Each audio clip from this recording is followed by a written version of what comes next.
What's going on, guys? My name is George Alexander. Welcome to another video.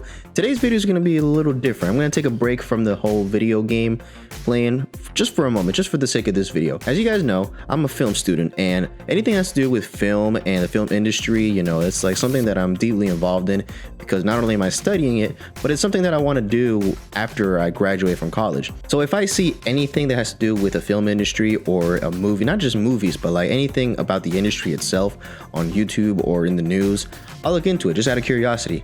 And that led me to this video right here. I got a story here about Tarantino that I mentioned I was going to get to earlier.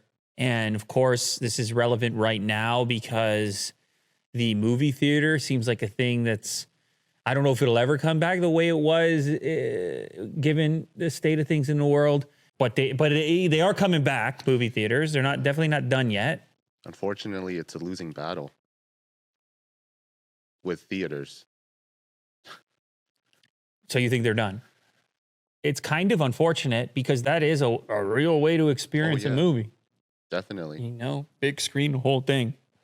But yes, and as far as the representative amount of our content consumption that happens in the movie theater, you're right.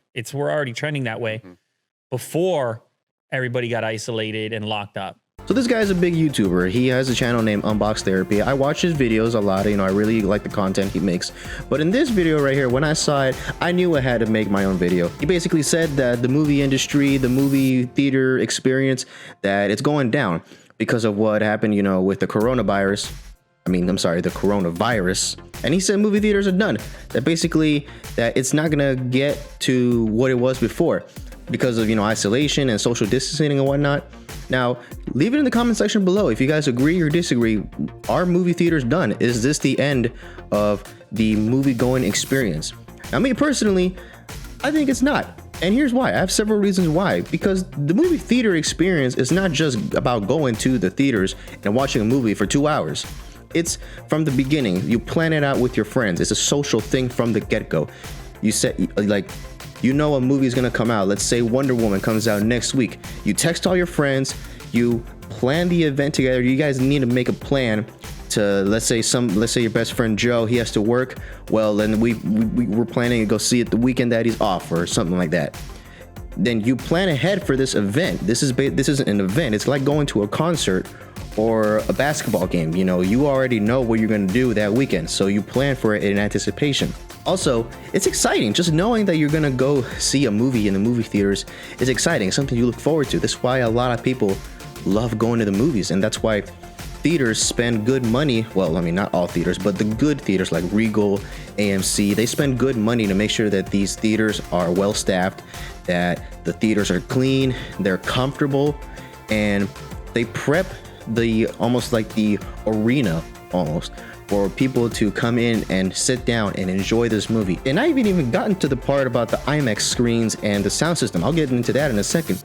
But last thing I want to say about the experience is that it's traditional. People have been going to the movies ever since movies have been a thing. I mean, I know that sounds kind of obvious. It's deeply embedded in the roots of filmmaking.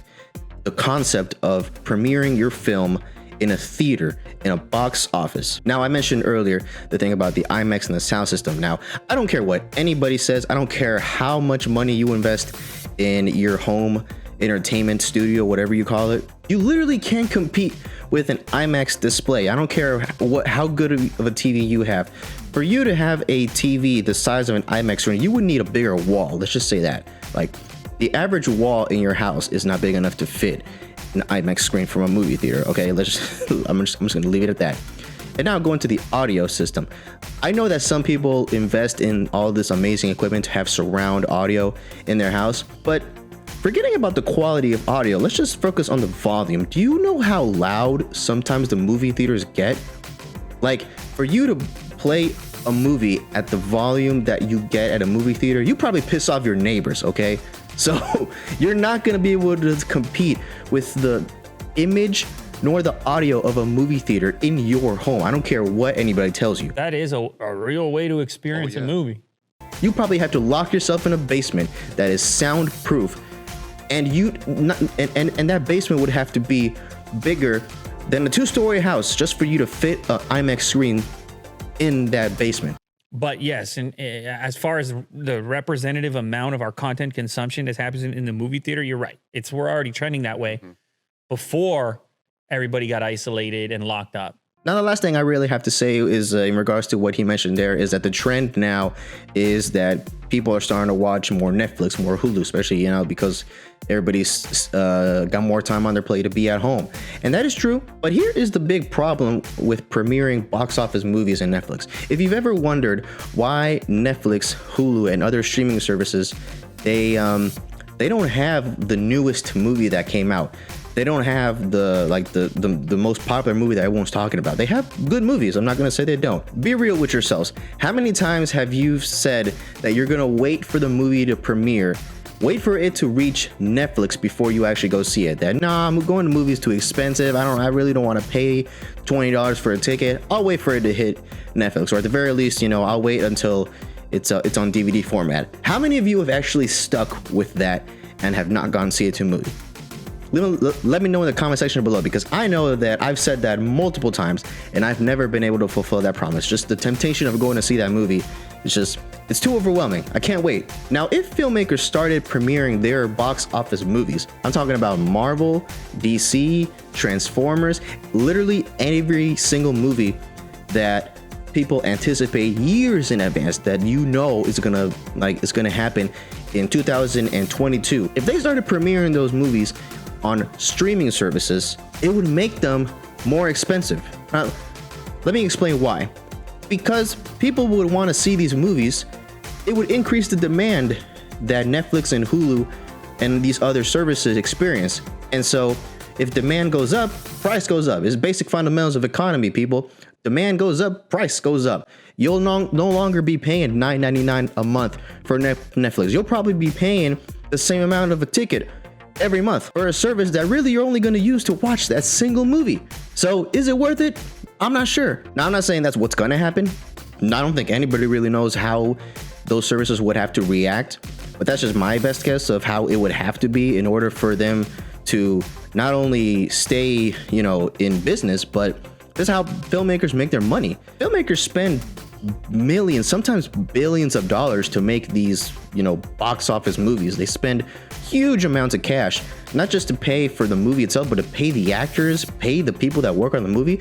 It's a large part of our economy. And how do they get that money? By hitting the box office. If you take that away, if you no longer have a movie theater and no tickets to sell, then and you just stick to premiering it on streaming services, then filmmakers would lose a huge percentage of that money intake that pays for the movie and the people that worked on it. So I think that the obvious solution would have to be that those services would need to be more expensive. Now, if these companies decide not to go that route, they could opt to create a premium section, something that's apart from the, regular package, the $9.99 a month package. That's premium, that you have to pay a separate fee in order to access these box office movies. Either or would basically create the same situation. You basically have a more expensive Netflix, a more expensive Hulu. Is that something that we want to see? If it was just money related, honestly, I wouldn't mind, because I'll be honest, I love Netflix. I love being able to sit in my house and just binge watch all of my favorite shows, sit comfortably in my couch and, go about my business. But like I said, it's not just about money and the comfort of your home. It's an experience that you just can't replicate in your house. So let me know what you guys think. Drop it in the comment section below. Do you guys think that movie theaters, the movie industry is going to the tank? Is this something that's gonna make a comeback once we get rid of this freaking virus, or are we doomed to watch movies forever in our couches? Let me know. And also, while you're doing that, make sure to hit that subscribe button, ring those notification bells, and I'll see you in the next video.